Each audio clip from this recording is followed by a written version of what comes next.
This episode of At Your Own Pace is brought to you by me, Mike Runs Marathons. Congratulations to everybody who has been receiving emails this week getting into the Tokyo Marathon via a charity. It is a phenomenal and incredible opportunity to run the Tokyo Marathon, and no less because of the process to get into the Tokyo Marathon. The charity process is very convoluted and a little confusing if you're not used to it, especially if you've done charities with other World Marathon majors in the past. So getting in is no small feat, so congratulations to you.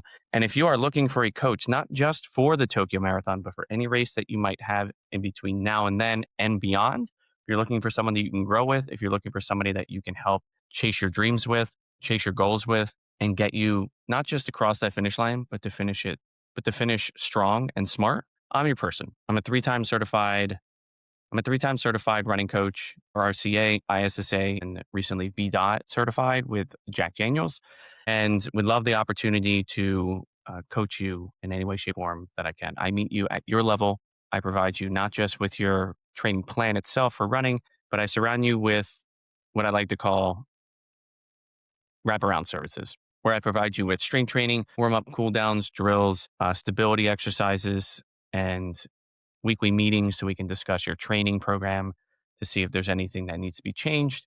I utilize Final Surge so we're able to easily sync your workouts over to whatever watch you might be using. I am available to you 24 hours a day, 7 days a week via my phone number. And right now, because of the Tokyo Marathon charity acceptances, I'm offering $50 off of my monthly fee for coaching. So it's usually $250 to be your overall coach. Now, for the rest of this month, I'm offering it at $200. So reach out to me on any social media platform or email me at mike@mikerunsmarathons.com and mention the word Tokyo, and we will get everything set up.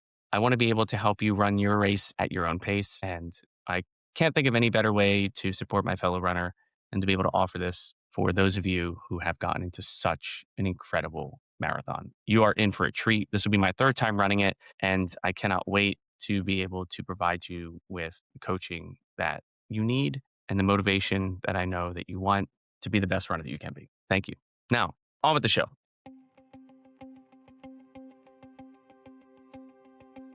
Everyone, and welcome back to At Your Own Pace. This is the show for runners who are showing up however they can on whatever week life is handing them. I'm Mike, and Mike Runs Marathons, and whether you are chasing a Boston qualifier, your first 5K, or just the next mile, or the Tokyo Marathon, you are in the right place. Every Wednesday, we open up with a little real talk for my week on the run, and then we sit down with someone whose story is going to leave you a little bit more fired up than when you press play. So lace up, settle in, and let's run this one together.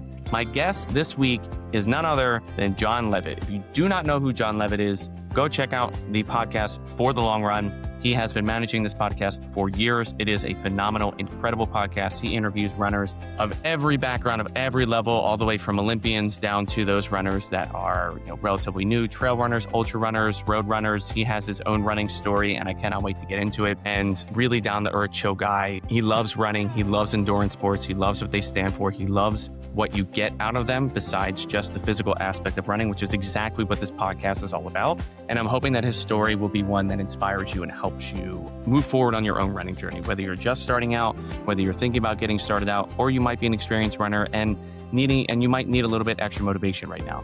So I'm really excited for you to hear his interview. It actually got split into two parts just because of time constraints. So if you are watching the video portion of this podcast, you will notice about halfway through that our outfits change, which, luckily that means that we both showered.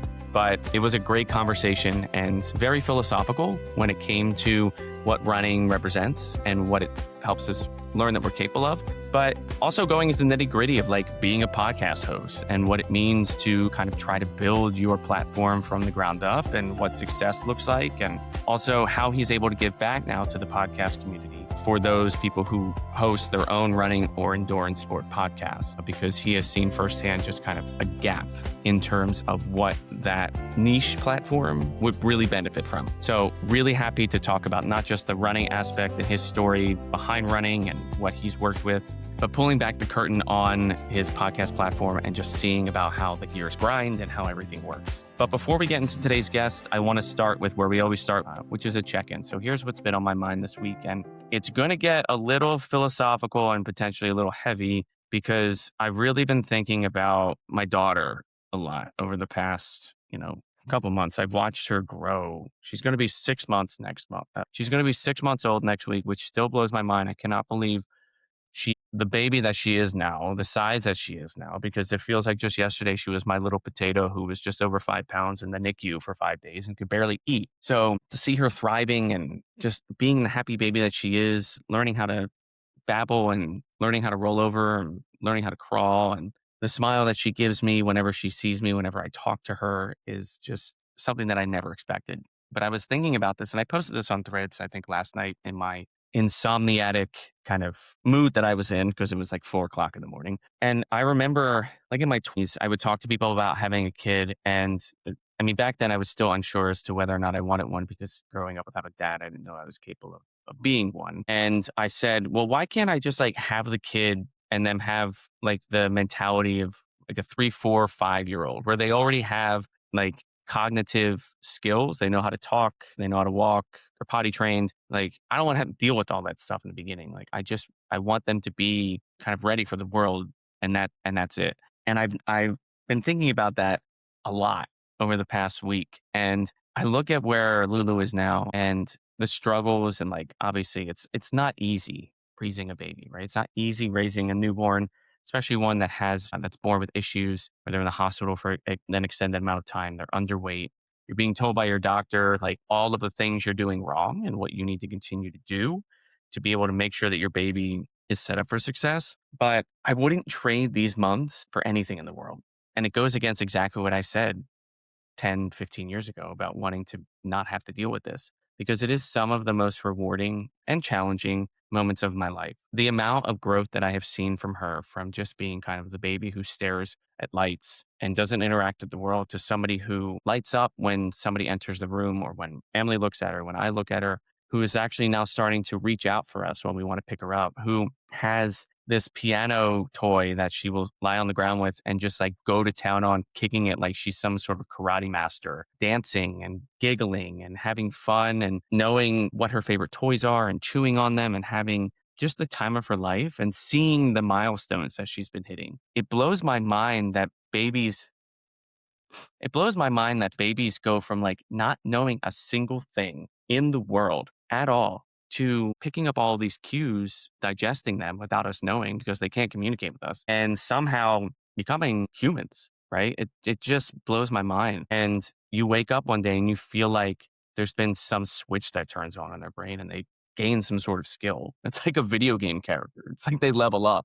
And it's so absolutely wonderful. And it got me thinking about my own life and also thinking about marathon running, because I spent probably about half my life just wanting time to pass by. I kept saying, maybe if more time passes by and I just kind of let life move on, the depression that I have, the anxiety that I have, this bad feeling that I have will just like, it'll go away because it'll be left behind. As we all know, that's not how life works. And so it did stay with me for 30 odd years. And it was a massive struggle because what I ended up doing during that time was I didn't think that I mattered, and I didn't think that anything that I had done was worth remembering.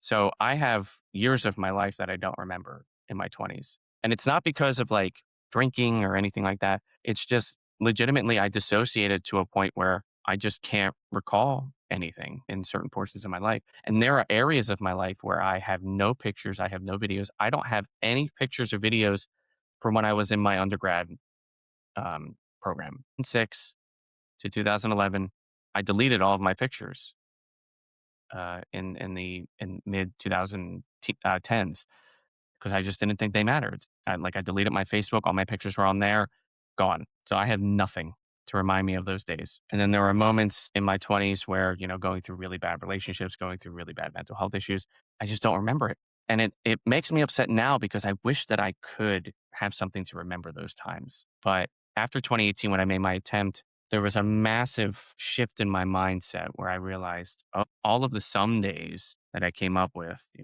I'll do this someday. I'll run a marathon someday. I'll get a good job someday. I'll start exercising. I'll start working on myself. I'll start learning a new language. I'll start reading more books someday.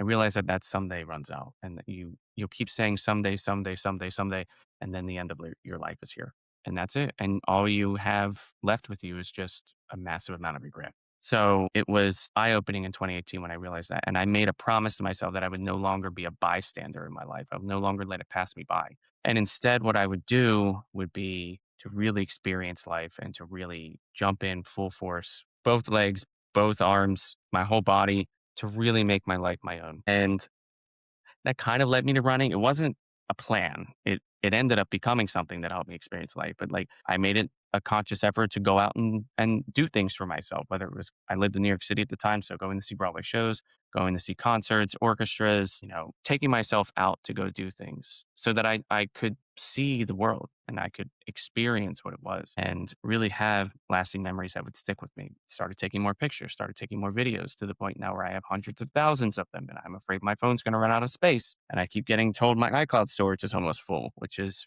really disheartening because who can afford more iCloud storage in this economy? But yeah, it was just like a massive change in my mindset. And it's really paid off because in the 8 years since I started running, I've traveled the world. I've gone to Europe multiple times. I've gone to Tokyo, the place that I always said I would go to someday. I've been there twice now, and I'm going back again for a third time next year. I always thought that going to Tokyo would be a one and done thing. Like I would go there once, that would be the only moment that I had with it. But now to be able to say that I'm going back for a third time, just it doesn't feel real and it blows my mind. But this is exactly what the change in that mindset is I've said to myself, no, I'm not letting anything hold me back anymore from being able to live a life worth lived for me. It might be different for everybody else, might be different for you in terms of what that would feel like. But for me, this is what it is knowing that, every day is not going to be perfect. Every day is not going to be eventful, but knowing that I have these moments in my life that are is what makes it all worth it. And it got me thinking about marathon running because there have been many times during races where I am just completely locked in, right? I'm so focused on the race that I'm running that, especially during marathons, where I'm not taking in the crowd, I'm not taking in the atmosphere, I'm not taking in the moment. And all I'm doing is just focusing on my time, focusing on my pace, focusing on my breathing, my cadence, my steps, and everything else that goes along with running. And I know there's a lot of you out there that do the same thing. And I'm going to try to do this myself. So I hope that you'll kind of try to do this with me. But I want to make it a goal to really experience the marathons going forward. I want to take in everything that's going on around me. I want to listen to the people shouting. I want to read the signs.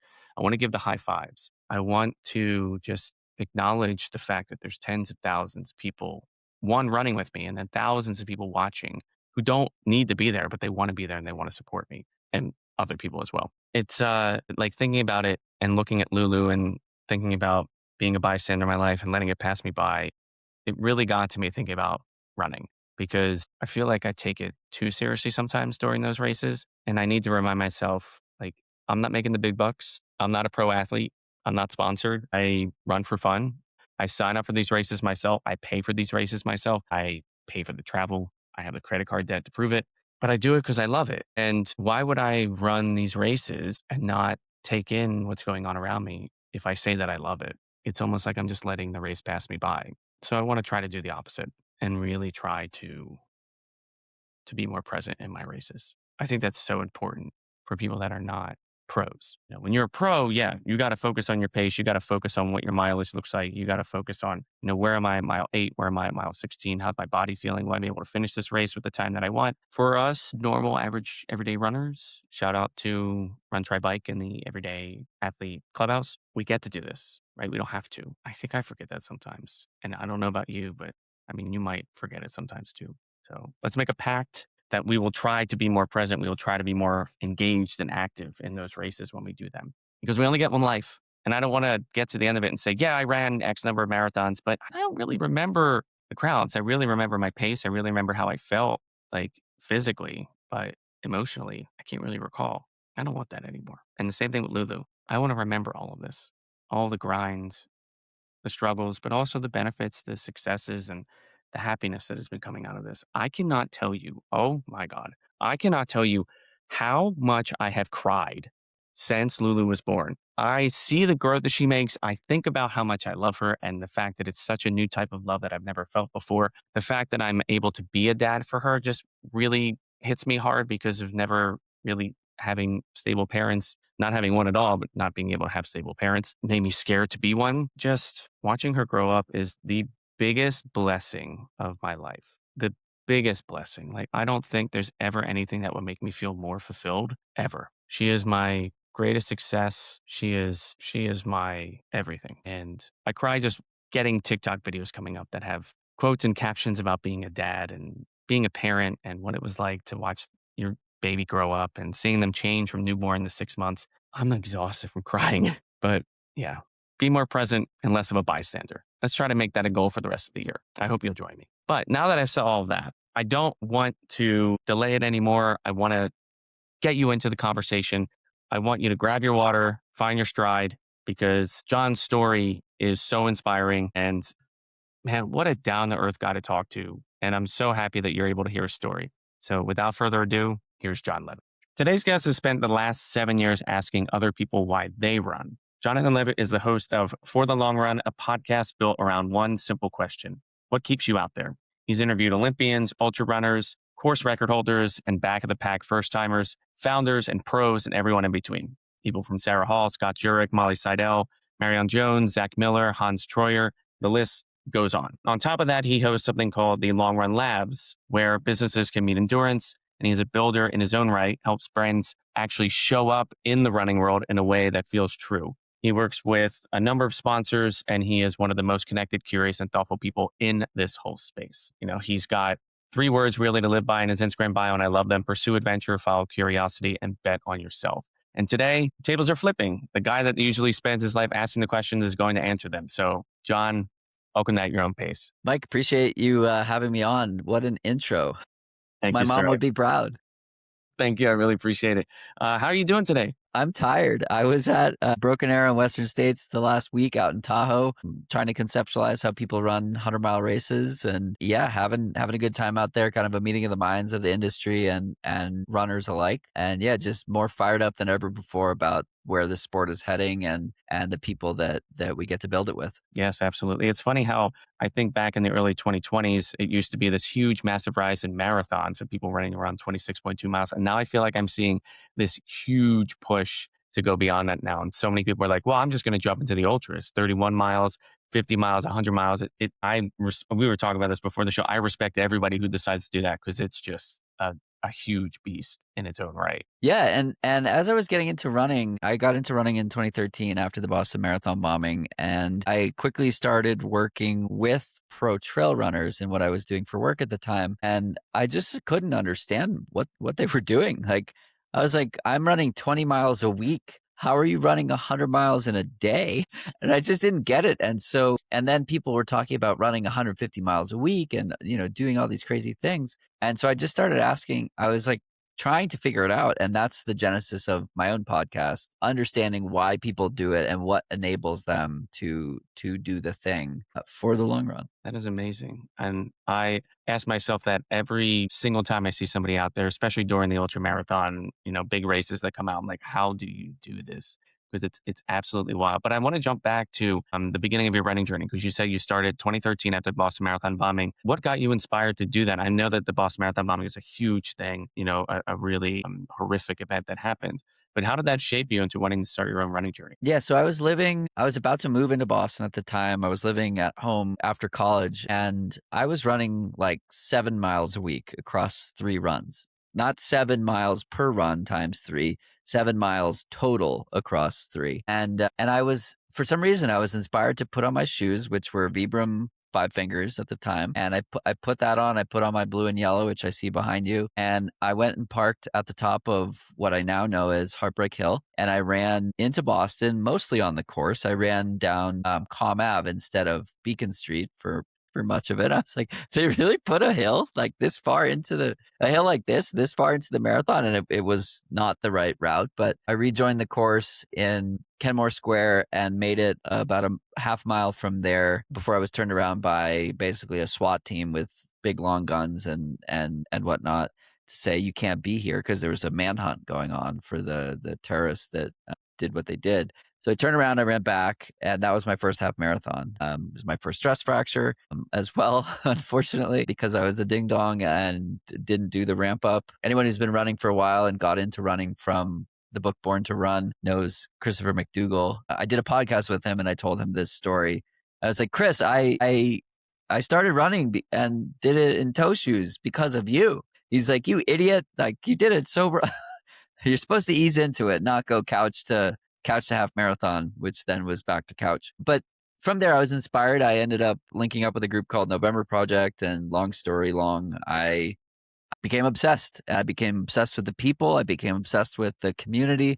I became obsessed with how I felt after doing the thing. I hated the early morning wake ups, but I loved everything else. And I felt invincible after completing a 1 hour run as a 24-year-old. Like I was like, I am on top of the world. This is the pinnacle of life. And I just started like seeking that feeling constantly. And I kept running more and kept getting injured. And I ended up working with a running coach who said he could help me avoid that. I got into running a marathon and ran my first marathon a year later and was like wildly disappointed that I quote unquote only ran a 3:35 as my first marathon, and had a nice reality check, which then kicked off a 4-year project of trying to break 3 hours in BQ. And in my BQ journey, the time requirement dropped by 10 minutes as I got older. It just kept getting faster. And eventually I did BQ. I ran 259 in 2019, and it made me a better person, not because of the time. That part was almost irrelevant, but the doing of the thing. And I was listening to a friend who raced Western States this past weekend, Joe Corcione. He's a podcaster as well and a running coach. And he said something to the effect of like, we set these goals not because the goals are amazing, but because of who we become along the pursuit. Like we want to become the person who can achieve these goals. The goals almost don't even matter. It's the, can you do the work? And that applies in every aspect of life, right? If you can set your mind to something and work day in and day out to achieve it, even when things get hard, and particularly when things get hard, you can take that playbook and do it, apply it to anything. And so for me, running is a sandbox of how do we do hard things and how do we get better at doing hard things, from something that's like, if you strip it down, it's like totally silly and meaningless that we're like choosing to go for a run when we can like go and buy our food at Whole Foods. We don't have to like run and hunt it. Mm-hmm. And the meaning comes from all the stories, the people, and the process along the way. So very long answer to your question of how I got into running, but that's why I run, because of everything I said in the last 3 minutes. No, I love that. And what a first half marathon with you finishing with that moment that it just happened. That's absolutely wild. I love what you said though about the trying to achieve the goal is the goal and seeing if we can get there. Because I always tell people that the reason I run is because I like to tell people that I want to show others that the limits we set for ourselves are meant to be broken all the Exactly. time. Because we tend to, what's the word? Not overcompensate, undercompensate for what we think we can do. So we don't push ourselves to the extent that we think we can get to. We think we just go to where we think we can go. Yeah, And a marathon is a great way to do that because it once you finish, I always tell somebody, you're not the same person. You totally. have changed within those 26.2 miles. Whether you feel fine at the end or whether you feel broken, you are a changed person. But you're mostly a trail and mountain guy, right? By reputation. Can you take me back to a moment on the trail that made you go, okay, this is who I am? Last summer, I ran a race called the Grand Traverse, which goes from Mount Crested Butte, which is at 9,000 feet, to Aspen, which is also at 9,000 feet or 8,000 feet. And the majority of the day you spend above 11, and much of it is above 12, or some of it is above 12, particularly after like 23 miles, 22 miles. Or you climb to 24 and you're like pretty up there. So I'm running around. It's like mile 25 and I have 15 miles to go. And it's okay, mile 25. So I was like 6 hours in, I suppose, and 5.5 hours in probably. And I'm up at 12,000 feet and I'm surrounded by these 14,000 foot peaks and snow. It's late September or August 30th. Yeah, it was August 30th. There's still snow up that high. Anyway, I'm just like surrounded by this beauty. And the last aid station, the people got in there on dirt bikes and trucks that they had to camp the night before in order to be out there. So it's like you can't drive to this place on a normal road. And it took me 25 miles of running to get to it. And I looked around and 360 degrees around me was just sheer beauty. And I was like, oh my God, this is a place that like 1% of the 1% of the 1% of the running community will ever see, let alone like 1% of the world. And I was like, what a freaking special place to be where I got here on my own two legs. I've carried myself this far. I have a really far distance to go, but it's freaking gorgeous. And I was like screaming and hooting and hollering and just like on such a on cloud nine, because I was like almost up to cloud nine. And I was just, this is special. And so I live in Boulder and I have access to trails like I didn't have in Boston when I lived there. And it was just like a moment of gratitude for my health, my ability to spend time doing this silly thing and care so much about moving through the mountains. And I was just like in awe of how beautiful it was on top of all of that. So that was the moment that I was like, yeah, I'm a trail guy now. I'm glad I ran the sub-3 marathon, because I don't know that I could have the focus and attention to dedicate to a marathon block. I think if I run a marathon again, it will just be because I'm like fit and want to test myself. And to put a bow on that one, I ran a marathon at Boston with Mount to Coast with their Double Boston campaign. And I've now become the person that can just like do a marathon in training and like run 3 days later and like get back into. And so I was like, I can't believe I've become that person, that I was just like, sure, I'll run a casual marathon. And it's like, it's fun to be in that place physically and mentally where running 26.2 miles like was not it wasn't intimidating, if I can even say that. We ran it more than an hour slower than my PR, so it kind of just felt like a long day with some friends, which is what it was. But to be able to get to that place and reflect on the progress made, like the version of me who was running 7 miles a week could not believe what I just said, and would have been like, you're talking about a different guy.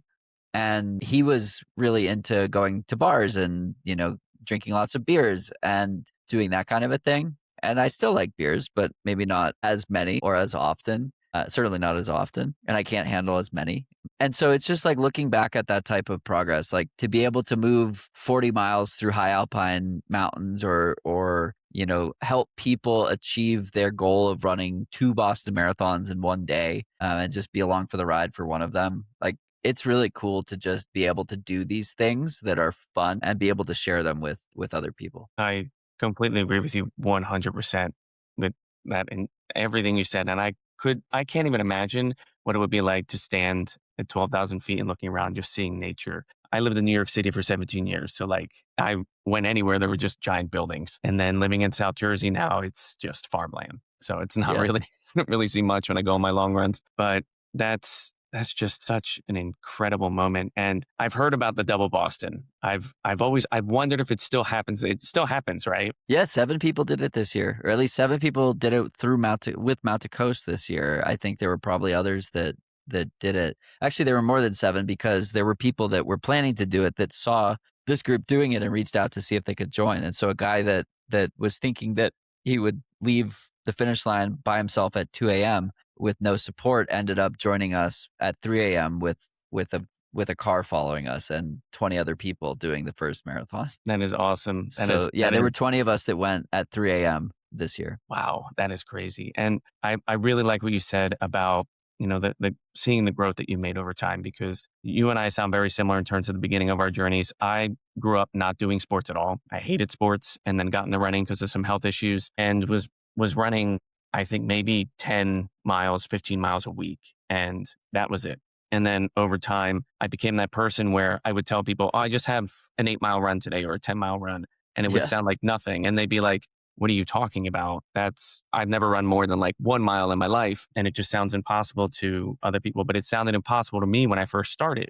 So being able to see where I started at the very beginning in 2018 to now, that person back then would not believe you. Yeah. And that's the cool thing, that progress. Yes. Yeah. And it goes back to the limits, because I expected just to run 1 marathon in my life. And to say now that I've hit 17 is just absolutely wild. And I still. Why do you keep doing it? Exactly.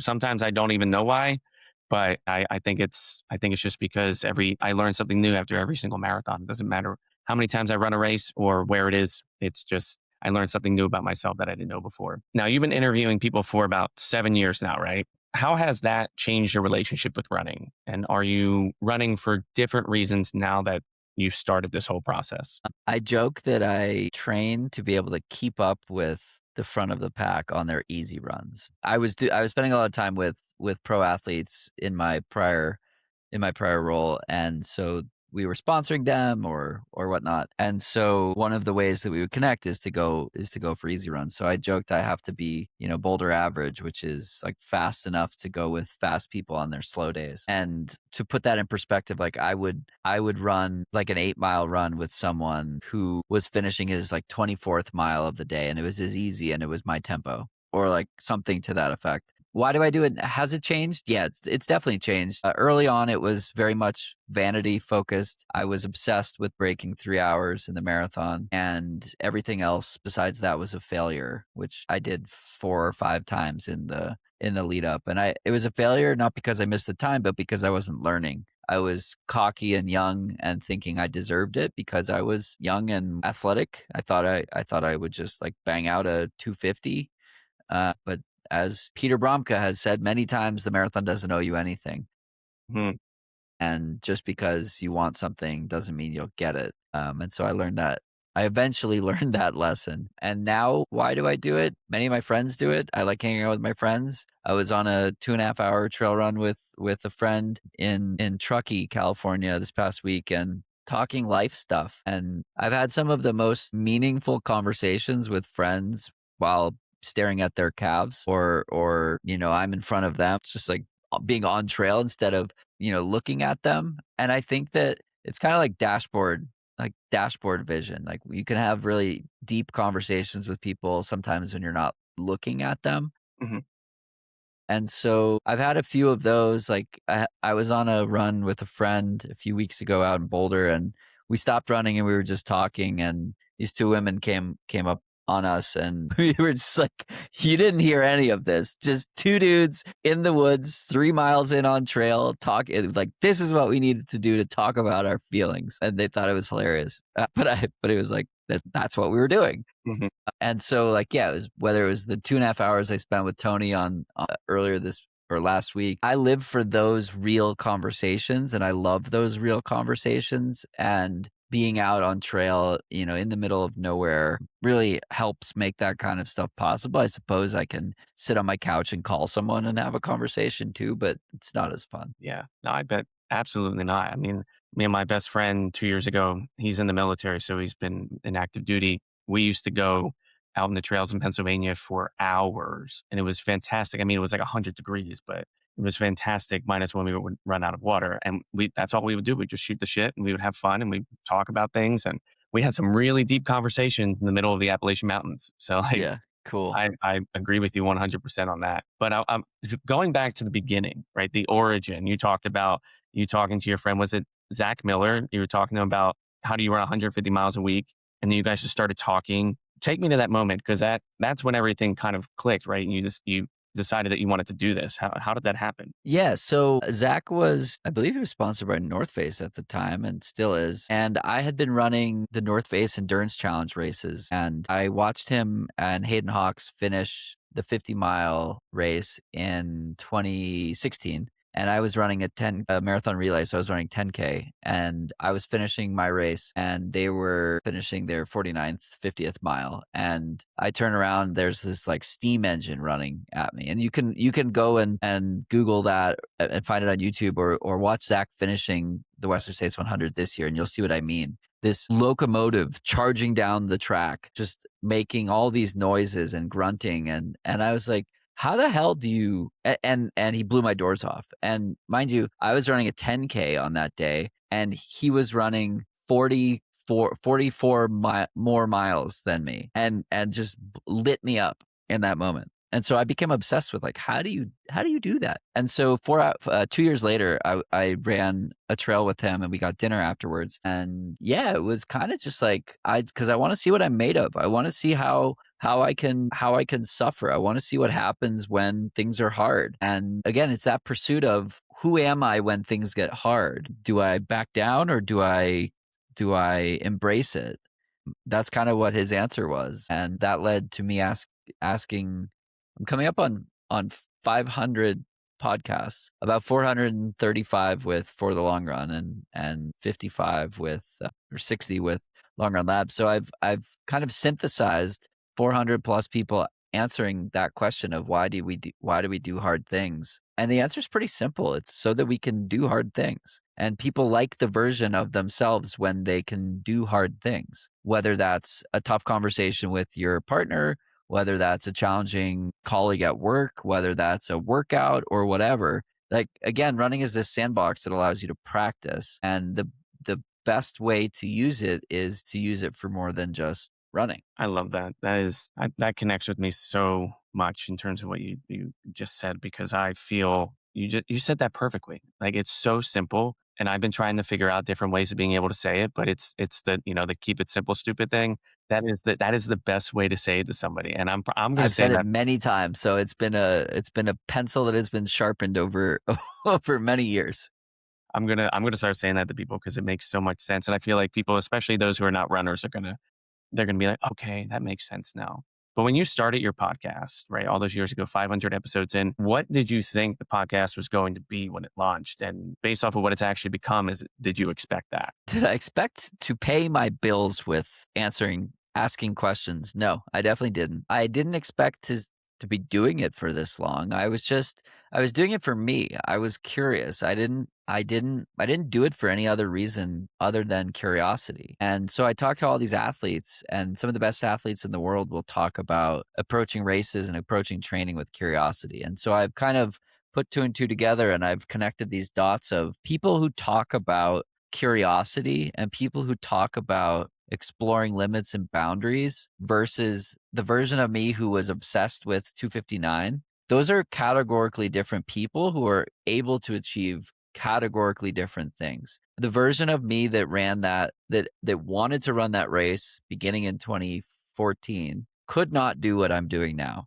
because too much work is required in order to achieve it. And I would have been too short-sighted to understand how to do the thing and how to be the version of myself that could even do the thing. And so uh, again, the podcast was always a selfish endeavor mostly because I just wanted to learn from people. And so I've found over the years that my show is not the biggest, it doesn't do the most downloads, it's not the most recognized. I don't really care. Sometimes I care. I'd be lying if I said I didn't care and I didn't have the comparison envy.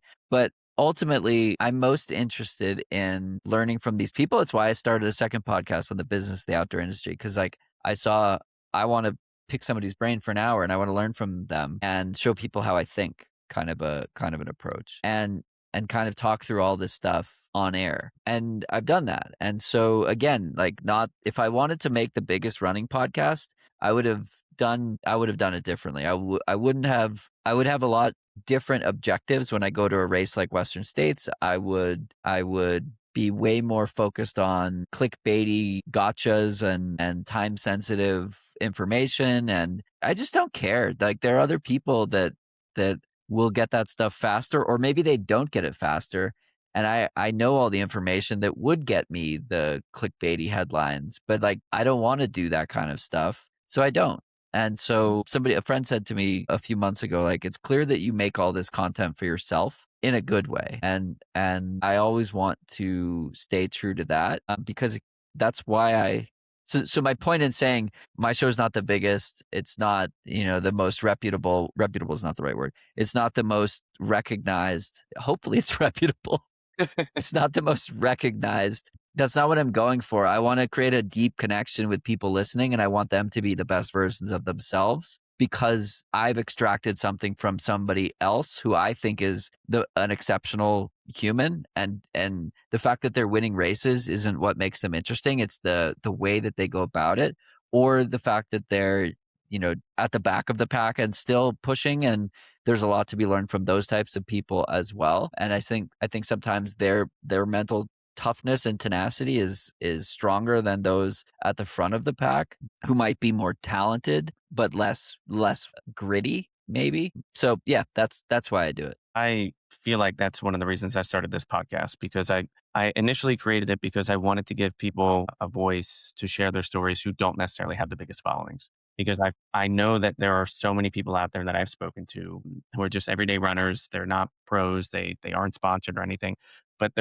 their stories of what got them into running and what keeps them running is so inspiring. And that's what I want to do with this podcast, is to get people to lace up for the first time, or if you're thinking about getting started with running, but you might be too scared because you feel like you might be judged because of your pace or body type, it gives you that extra push to want to actually start. And what I found from so many of these people that are just average, ordinary people who have 9 to 5s, but they do this on the side, is that I've been inspired in some way, shape, or form by every single person I've spoken to. And I've left these conversations, like I've cried during some of these conversations because they've just been so powerful. And I kind of started this podcast on a whim because I tried something last year. It worked for a little bit, then it didn't work, and I finally decided I needed to shift it around and change everything up. And came to a decision while I was running on my treadmill, and it just popped into my head, and it became this. And I'm happy that I did, because there are moments where I don't want to run, but then I go and I talk to somebody, and I go, okay, now I got to either go outside or I got to go on my treadmill, because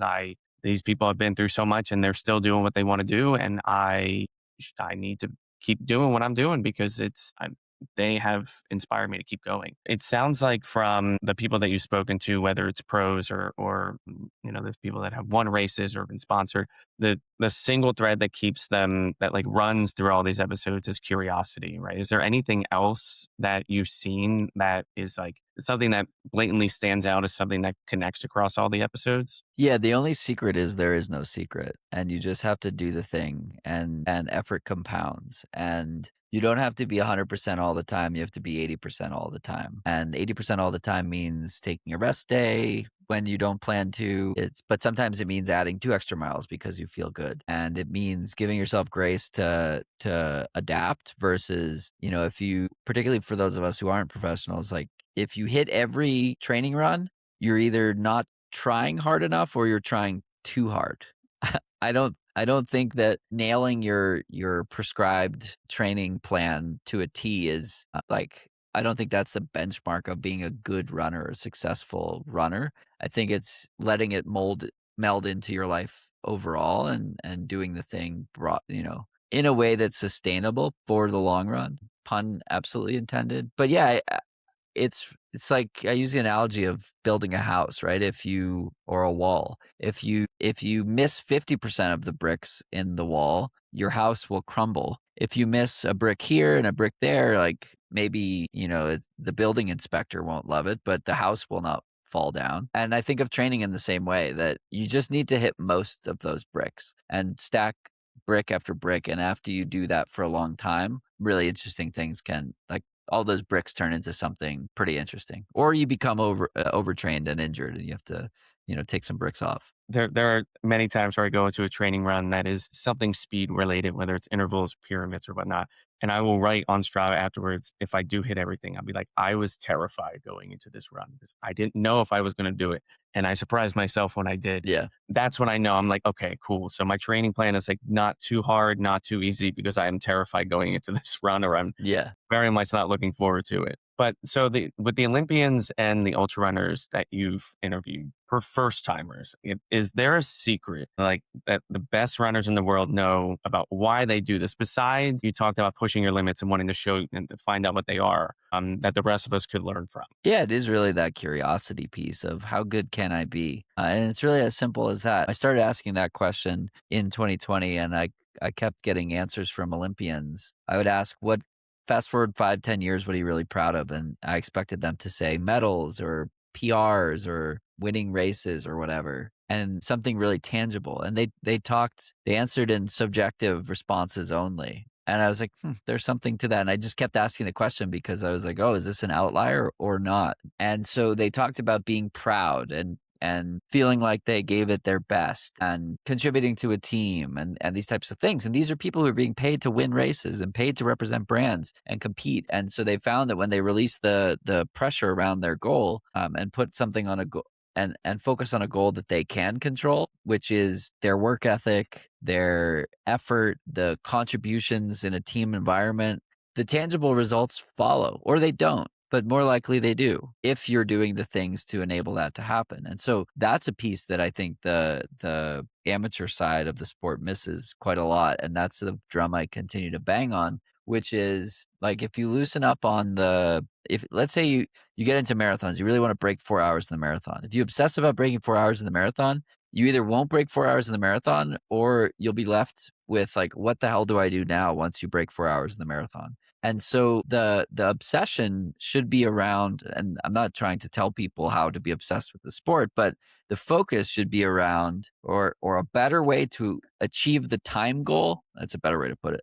Better way to achieve the time goal is to become obsessed with the things that make the thing possible. So did you do your workout? Did you do your strides? Did you get 8 hours of sleep? Did you eat enough? Did you drink enough? Did you eat enough for breakfast? What are the non-running things that contribute, that enable you to get better over time versus, get injured and be tired, kind of a thing. So I don't know that answers your question, but that's the road we took. No, that does. And I'm glad you brought up the other things that don't necessarily have to do with right. The thing that I kind of connected with was you were talking about wanting to break 3 hours and that you fixated on that. And I did the same thing, wanting to break 4 hours and also wanting to complete the 6 World Marathon Majors. And actually, once I finished them, I literally felt like so lost because I was like, Now what? Yeah. I was, and now I So just, what did you do? I continue to run them. I love running the World Marathon Majors just because I love the crowds and I love the energy and everything. And like I'm coming up on potentially getting my second 6-star medal in 2 years of yeah, and which blows my mind because it took me almost 4 years to get the first one. And the second one now I'm just kind of like, okay, I'm going to get this because I finished the races again, but I just like running the races now Yeah. and seeing how far I can go with my limits. So I really like how you put that. And especially with the non-running things, the sleep, the eating, that's my issue. So I'm pretty sure that's why I'm not making progress. So you just woke me up a little bit. Yeah, it's something like 40 to almost 50% of runners are under fueling. So that's and not intentionally either. So that's a place to explore as well. If you're not improving, or if you're tired all the time, if your sleep is poor, or if you have, mood swings or whatnot, those are all potential.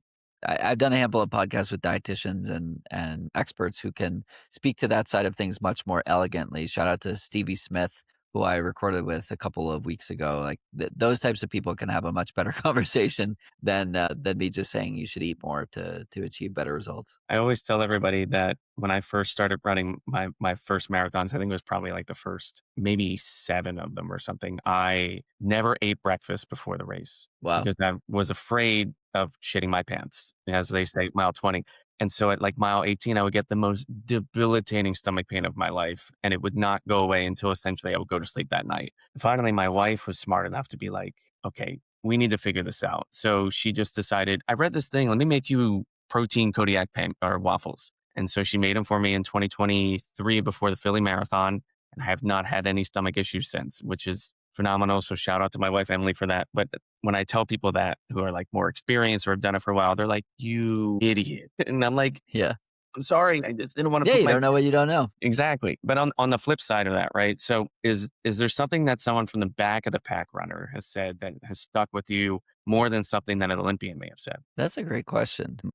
Those runners are often focused on the sense of pride and the like community component of doing it. And they often have a stronger reason for being out there than somebody who's running a marathon in, 2.5 hours. So I can't pinpoint a specific thing that was said, but more of like the vibe of just loves to be there, and gratitude to be on the course and be out there. Yeah, a lot of the back of the packers that I've spoken to have talked about finishing with friends, or I've had a couple people talk about how they had the course being taken down around them while they were running and how the crowd support who was still there were the ones that got them to the finish line. Yeah. And I don't know exactly who had said it, but there was some pro runner that was interviewed years ago and they asked him like, who do you admire the most? And they were said back of the pack runners because I'm out on the road for 2.5 hours, but they're out there Yeah. for 6. And they definitely have, a lot more grit, as you pointed out,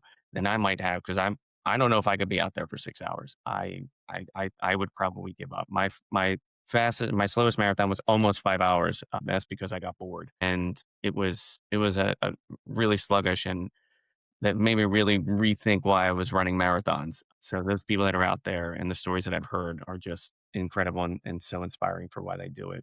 So while there isn't a specific person from the back of the pack, have you had a guest conversation with someone just in general who has changed kind of like your idea of running or how you run, how you think about it in like a lasting way? I think it's kind of an aggregate. Having hundreds of these conversations has pushed me to think more about the process versus the outcome, and it's kind of the sum of all of them. When I used to be so obsessed with the outcome, and I don't think it's any. I think it's pretty related that I didn't achieve that sub 3 until the year that I started doing a podcast and started learning from these people. I've actually never made that connection. That's interesting.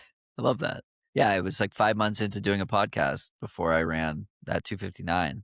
But as I was saying, I had totally reshifted how I thought about success and growth. That's a really awesome connection. So you feel like the people that you were speaking to leading up to that marathon kind of helped change your mindset without you even really knowing? Yeah, definitely. Right. So I want to jump to what you've built beyond your podcast. So you have long run labs, so you have brand partnerships, creator networks, you have businesses that help find podcasts and help them. What made you go from interviewing to building? It's a great question. I have been on both sides of this. Worked at a brand allocating budget for podcasts and influencing those decisions, not being the sole decision maker on that, but seeing enough of the spreadsheets that show the wide range of rates and fees that podcasts are charging. And I have enough friends that do podcasts and have been selling their own partnerships. And I noticed a handful of them were kind of setting the floor. And the downside of that, the upside for them is they get the deal. The downside of that is brands get trained that,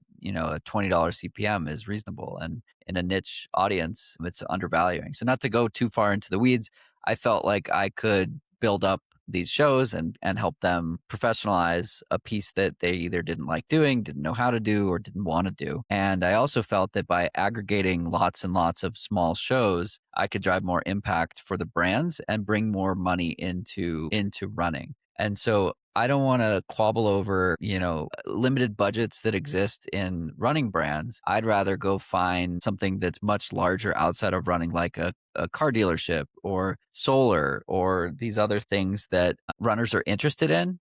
We did a deal with Rocket Money, which is a financial services app to help people cancel unwanted bills and things that they didn't know that they were paying for. And so no other running podcast is chasing budget from Rocket Money. So I'm not competing with anyone on that in the running space. And it was purely additive. We did one with Caraway Home and they make nonstick PFAS free cookware. And so like we sent a bunch of podcast hosts like $700 worth of really nice cookware and did podcast ad reads. The challenge of the non-endemic stuff is it's a really long tail, and it takes a while for the affinity to build and the understanding of seriousness around like this brand is a real option and is doing good things. And some of these brands don't have the timeline or budget to commit to what's necessary to create that impact. And so it's like that meme, if you've ever seen like a guy digging for gold in a tunnel and turns around right before the gold exists. And so I feel like I'm banging my head against the wall with a few of these,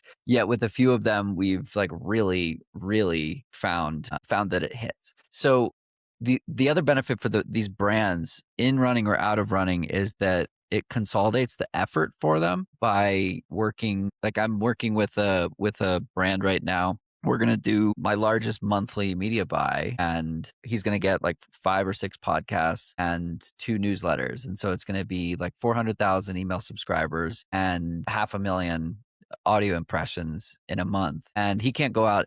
Like it would take a lot of effort for him to go source all of that on his own. And so I can do it much faster than he can do it. And that's the value that I'm adding. I love speed and I love working quickly. And so the ability to do that kind of stuff is really effective for brands. That is incredible. And I love what you do for these podcasts and these brands in order to support them because I don't think from what I've seen out there, I don't think there's really many people doing or shifting into that kind of environment and Not that in area. running, but Yeah. this exists and everyone's like, "Oh, what a wonderful idea." It's like, no, I'm just reinventing the wheel. I'm bringing something that exists in every other space. Like if you're a podcast that does NBA commentary or, whatever, the finance or comedy or whatever, like this exists and large podcasts are part of these networks like Rich Roll, Alexi Pappas. These types of people are a part of a larger podcast network that's not specific to running,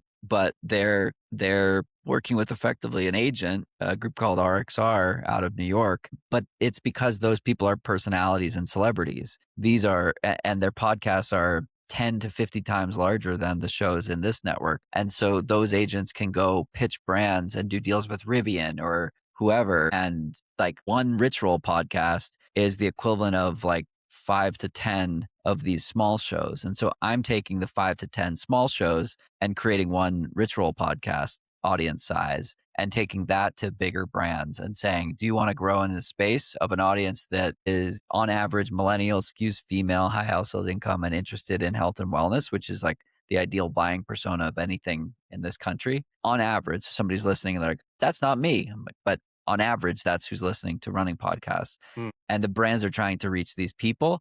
And I'm trying to drive a crap ton of money into running media so that people who are producing running media can keep producing running media, so that people who love running media can keep listening to the running media. So everybody wins in this scenario, in my opinion. Yeah, no, it definitely sounds like that. Now, for other people in this space, we've got creators, podcasters, runners that are trying to turn their love of sport into something more like you have. What is the thing that you wish someone had told you early on? Get started earlier, and it's never too late. It's never too early. Both are true. I had my podcast alongside a full-time job for 5 years before it's my full-time thing, and I was taking it seriously for 3 years. Seriously meaning like doing brand partnerships. And so when I jumped out of the plane into solopreneurship, I knew what my parachute looked like. I knew every little minute detail of that parachute because I've been building it for the last 5 years. And so I perhaps waited a little longer than was necessary, and a bunch of people pushed me out of that plane to take the leap. But yeah, if you're wanting to do something new and different, do it while you have a full-time job and health insurance and a W-2. Trust me, because I never started from zero. I started from zero in 2019, and 6 years later, I quit my job. I agree with you on starting this stuff when you have a full-time job because I feel the same exact way. So, especially now that I have a family. So that's Yeah. the one thing I think about is, how am I going to be able to pay for their medical care if something happens? So I feel you on that. Now, I want to jump to kind of the bigger picture of things for you. So your bio says, pursue adventure, follow curiosity, and I believe it used to say, bet on yourself. Can you walk me through how each of those three things show up in your life right now? Yeah, let me bring up my bio just to make sure I'm nailing the two pieces there that you're asking about. Pursue adventure, right? So or curiosity. Now it says curiosity, endurance, and stories from the trail, but it has said those things that you mentioned in the past. So curiosity and adventure are two of the most riveting things in life, right? Like, how often can you do something that you're not sure that you can accomplish, right? Like, there are so few mediums where you could try and fail and it doesn't really matter. And so for me, running is this sandbox of you line up, you do the thing, and you either objectively hit your time goal or you subjectively hit your I want to have a good time, or I want to have fun, or I want to be joyous, or I want to show up as the best version of myself, or I want to leave it all out there. Like, whatever the subjective goal is, I think that's the better mechanism for achieving a time goal anyways. And so like every time I've ever lined up for a marathon, I've stood on the starting line totally unsure of what was about to happen next, and I'd never feel more alive in that moment. I had the pleasure of getting to know Shalane Flanagan around the time I was like really obsessed with marathons. And she said somebody at my door, hang on one second. She said something to me that was effectively like, I never feel more alive than I do when I'm racing. Mm. And right, like that's it. So much of our life is predictable, right? And so in these places where we have this discomfort or the unknown, that's where we grow. That's where we can, experience type 2 fun. That's where we can experience that like soul filling, like I live for this kind of a vibe. Yeah, I agree with you. One of my favorite quotes that I actually learned from an old therapist was through the uncomfortability comes progress. Exactly. And that's what I always tell everybody. A marathon is not meant to be easy or feel like it's easy, because if it was, everybody would do it. And going past your limits is where you figure out just kind of who you really are and what you're Totally. truly capable of. So yeah, I completely agree with you on that. Now, after all the runners you've interviewed, all the miles that you've run, all the stories you've shared, I want to know what your why is. Like, why do you keep showing up both to runs and the races that you do and also to the microphone? Yeah, it's the people. I love a good sufferfest in the mountains with friends. I love a good joyous day in the mountains with friends that isn't a sufferfest as well. Like we don't need to suffer all the time. But I love the matching stride for stride with a friend in a tough workout, and the pounding of the pavement when you're it's four legs all hitting at the same time, and you're not saying anything but you're locked in with your buddy. Like those moments are incredible, and when you can push somebody else to be the best version of their self in that moment, I love that. Right, I love the 2 hour long run where you go out and you pick it up, you go out easy and you pick it up and you realize you're hammering by the end of it. And you and your friends are all worked.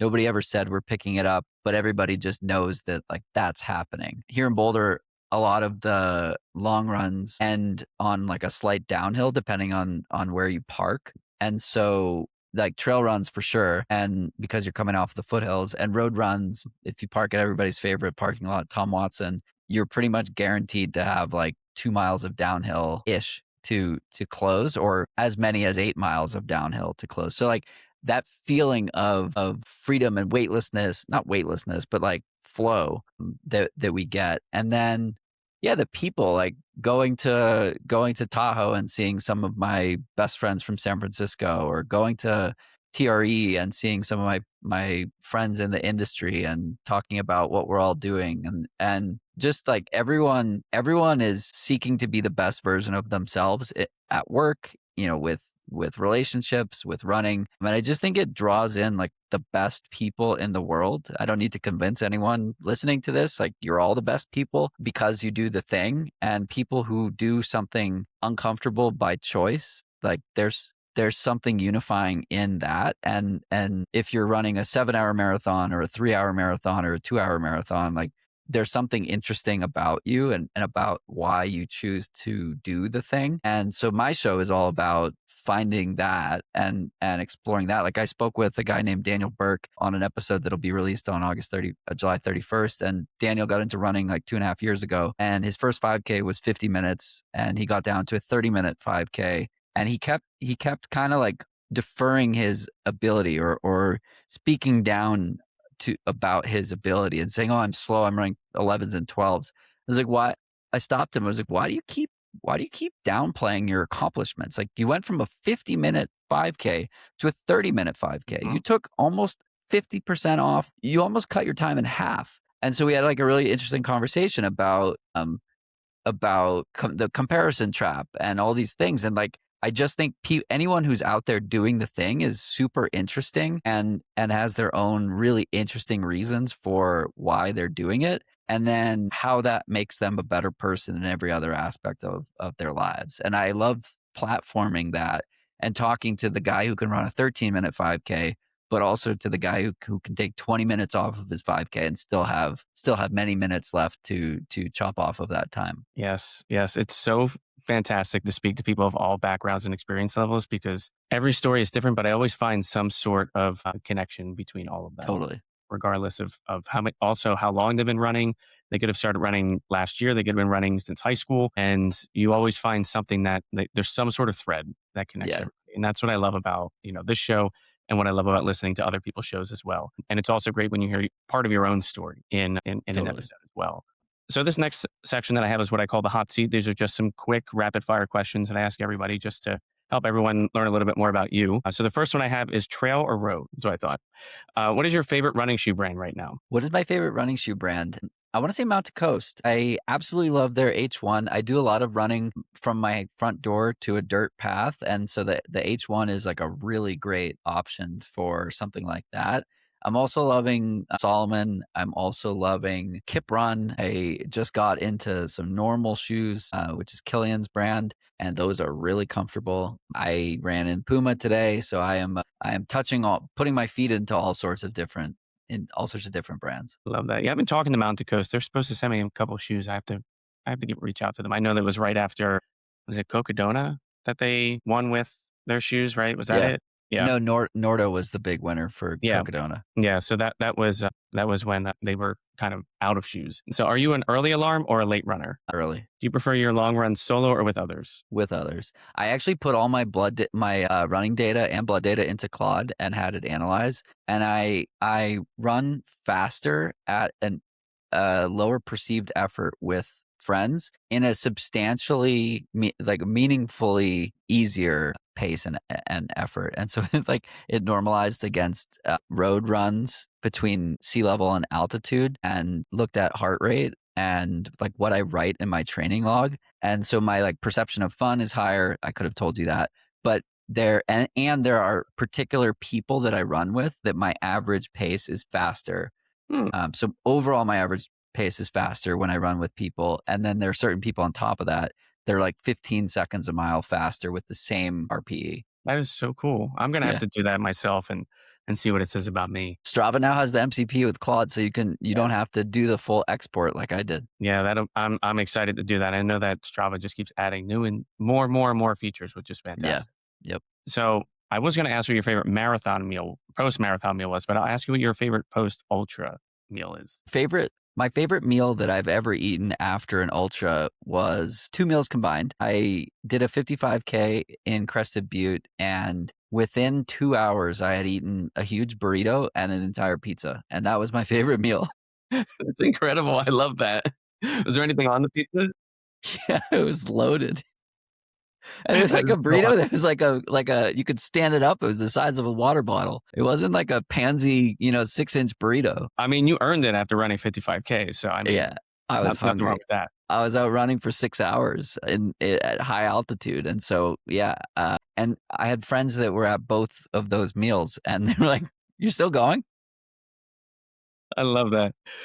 Do you prefer music, podcasts, or silence on your easy runs? Music and podcasts. I do. Sorry, your questions are supposed to be hot seat, but I'm taking the long, windy road to answer them. Last year, I ran Black Canyon 50K, which is ironically the shirt I'm wearing right now, and I forgot to bring my shocks, and so I just ran the whole race solo, and for some reason like there was nobody around me for the whole race. And so I had just decided I needed to quit my job, and like life was lifing hard in that moment, and I spent 5.5 hours like just in my own head only thinking about left foot, right foot, drink, eat, left foot, right foot, eat, drink, wow, beautiful views, left foot, oh, there's a rock. And I was like so present for 5.5 hours straight. And it was exactly what I needed in that moment. And I highly recommend forgetting your headphones for a race like that sometime. Yeah.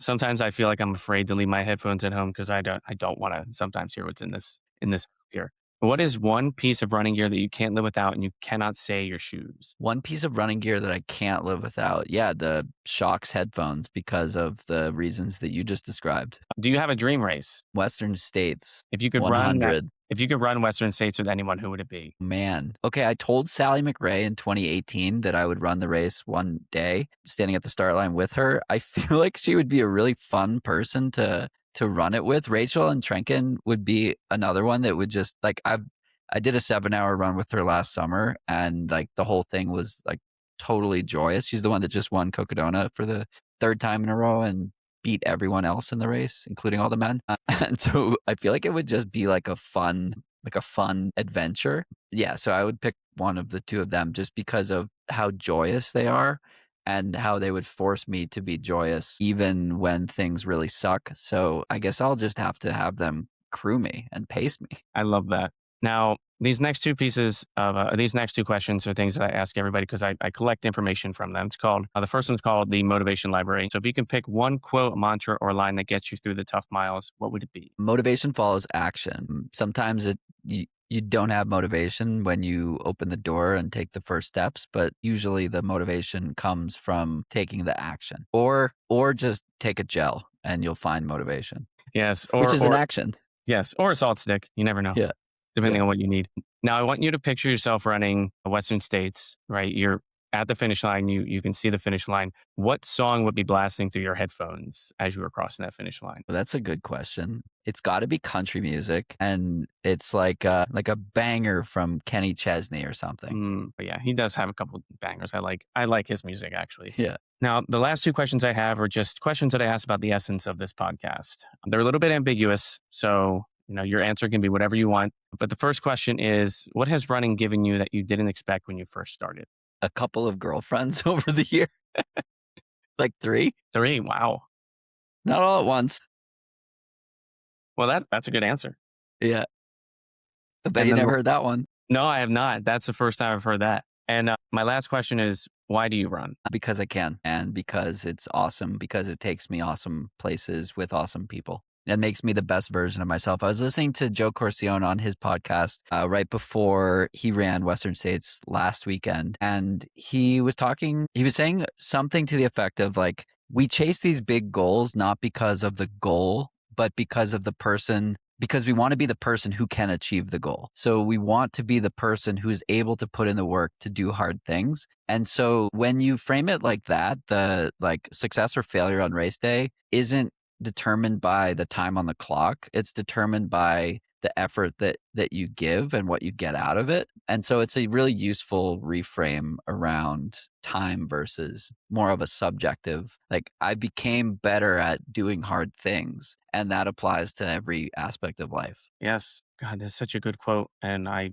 don't think that could describe how I feel about running any more than nobody does. So that is a perfect reason for why you would run. And that's one of the things that I like about what you share on your podcast with other people and speaking about their stories is that you showcase what running does besides just making you faster or making you physically healthy and things like that, because it does so much more than that. But, Jon, those are all the questions I had. And I got to say, this was a really fun conversation. There's something really cool, I think, about having two podcasters sitting across from each other. People love to yap. I was a little intimidated because, you've been doing this for a while and you have a lot of history and background with this, and you interview some pretty intense, really successful people. But, it's great to see both of us be committed to the same thing, which is just telling running stories the right way. Totally. Yeah, it was fun.